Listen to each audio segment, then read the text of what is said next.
पराशक्ति श्री माता के आशीर्वाद से जब ब्रह्मदेव ने इस संसार की रचना शुरू की तो उन्होंने अपने मानसिक संतानों को जन्म तो दिया, किंतु उनके समुचित विकास के लिए मैथुन की आवश्यकता थी। ब्रह्मदेव की प्रार्थना पर शक्ति शिव से अलग हो गई और निराकार होकर इस संसार में समा गई। शक्ति के इस निर्गुण रूप से पूरे संसार में जीव जंतु, पशु पक्षियों, वनस्पतियों और वृक्षों का विकास होने लगा, सृष्टि पनपने लगी और संसार रूपाकार पाने लगा। पर शिव तो शक्ति के लिए पूरी तरह निष्क्रिय हो गए थे। ध्यान में, अपने तप में वो पूरी तरह लीन हो गए। पर संसार को शिव से ही वो ज्ञान मिलता है जिससे उत्तम व्यवस्था स्थापित हो सकती थी। ऐसी व्यवस्था जिसमें वेद, न्याय, साहित्य, व्याकरण, कला, संगीत, ज्योतिष ऐसी सभी विद्याओं का ज्ञान प्राणी मात्र को होता। और ये ज्ञान महादेव शिव सक्रिय होने के बाद ही दे सकते थे। पर शिव को सक्रिय करने की शक्ति केवल और केवल आदिशक्ति के पास ही थी। प्रभु, फिर तो संसार के लिए बहुत बड़ा संकट उत्पन्न हो गया होगा ना? इसका निवारण कैसे हुआ होगा प्रभु? ये तो आपको मामी श्री की कथा से ही ज्ञात होगा मूषक जी। आदिशक्ति श्री माता को साकार करना बहुत आवश्यक था और इसलिए ब्रह्मदेव अपने पुत्र प्रजापति दक्ष के पास गए। ओम नमो नारायण, ओम नमो नारायण, ओम नमो नारायण।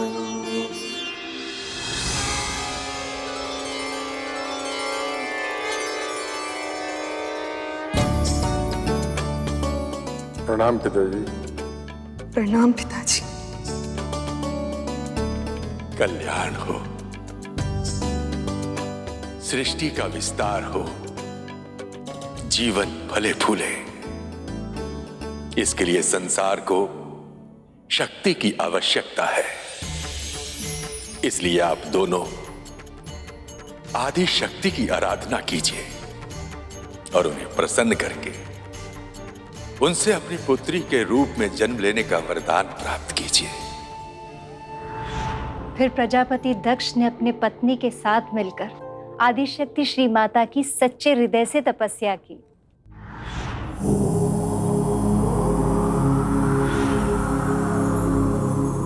आप दोनों की तपस्या सफल हुई।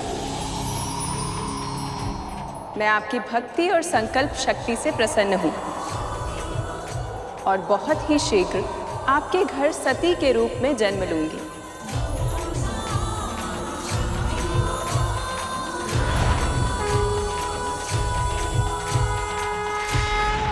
और कुछ माह बाद आदिशक्ति ने मनुष्य रूप में जन्म लिया। अरे मेरी प्रिय पुत्री, इसे मैं सबसे योग्य पुत्री बनाऊंगा।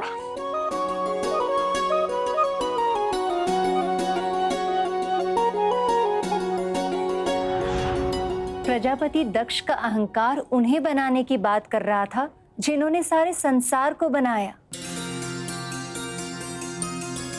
दक्ष को यह पता ही नहीं कि जिस पुत्री को वो अपने प्राणों से भी अधिक प्रेम करते हैं, एक दिन उसी पुत्री के कारण उनका शीश उनके धड़ से अलग कर दिया जाएगा। का? काहे? मुझे तो आश्चर्य होता है प्रभु कि जिस पुत्री के लिए प्रजापति दक्ष और उनकी पत्नी ने इतनी तपस्या की, जिसने गोद में आते ही उनके हृदय को प्रसन्नता से भर दिया, उसी के कारण उनके पिता को इतना कठोर दंड मिला। आश्चर्य की बात तो है, परंतु संतान और माँ बाबा का संबंध ही कुछ ऐसा है। माँ भगवती की कृपा से जो सबसे अधिक सुख देता है ना भैया, कभी कभी सबसे अधिक दुख भी उसी से मिलता है।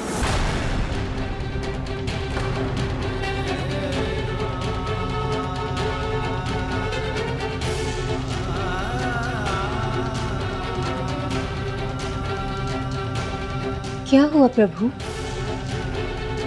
क्या छुपा है आपके इस संकेत के पीछे?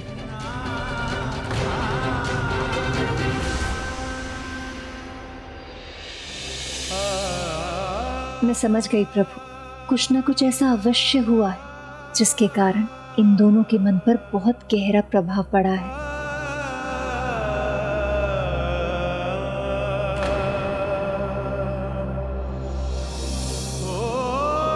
कभी कभी भगवान हमारी इच्छा पूरी नहीं करते, केवल इसलिए क्योंकि भगवान हमें वो देना चाहते हैं जिसकी हमें बहुत आवश्यकता है, पर हमें आभास नहीं होता।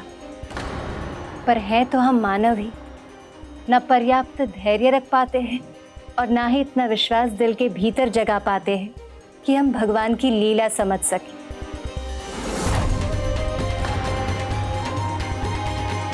प्रजापति दक्ष की भी यही इच्छा थी कि उनके पद और प्रतिष्ठान के स्वरूप उन्हें पहचान और सम्मान मिले, पर उन्हें ये समझने की आवश्यकता थी कि जिन्हें वो अपना शत्रु मान रहे थे वो महादेव शिव उनसे भिन्न नहीं थे। इस संसार में हर आत्मा शिव का ही अंश है और मुक्ति के बाद उन्हीं में लीन भी हो जाती है। दक्ष के मन में महादेव के लिए जितनी घृणा थी और सती के मन में उनके लिए कितना प्रेम था, ये तो सती के नामकरण के दिन ही प्रकट हो गया था। प्रभु श्री नारायण, पिता ब्रह्मदेव, यहाँ पधारने के लिए आपका बहुत बहुत धन्यवाद। कल्याण।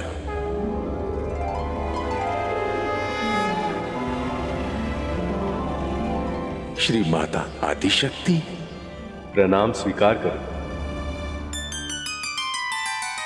प्रजापति, अभी तक महादेव का आगमन नहीं हुआ।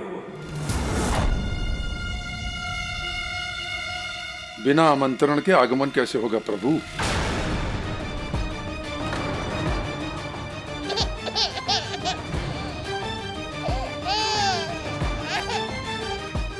प्रभु, ऐसा क्या हुआ था जिसके कारण प्रजापति दक्ष ने प्रभु महादेव को निमंत्रण नहीं भेजा?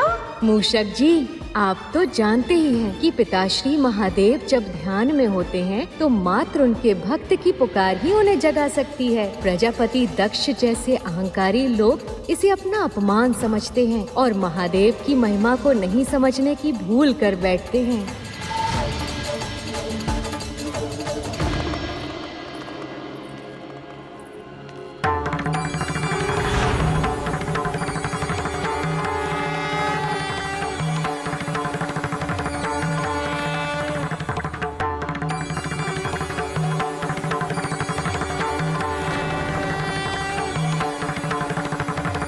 अभी तो इतने तीव्र स्वर में रो रही थी, पता नहीं अचानक से क्या हो गया, एकदम शांत हो गई। ये चमत्कार कैसे हुआ? आकाश में उसने ऐसा क्या देख लिया? इसका रुदन रुक गया? शिव और शक्ति का ये संबंध कितना शक्तिशाली है ब्रह्म। किंतु जब दक्ष को पता चलेगा तब क्या होगा?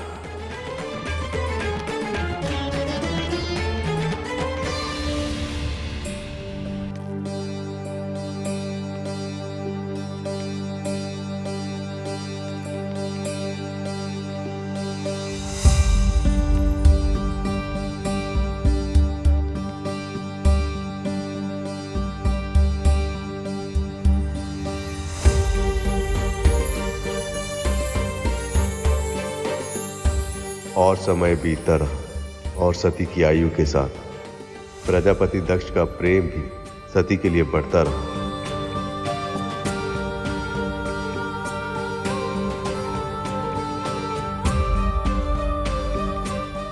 धीरे धीरे समय के धारा के साथ देवी सती अपने पिता के प्रेम के छत्र तले बढ़ती जा रही थी, पर महल में सारी सुख सुविधाएं होने के बाद भी देवी सती के मन में एक अलग सी तड़प थी।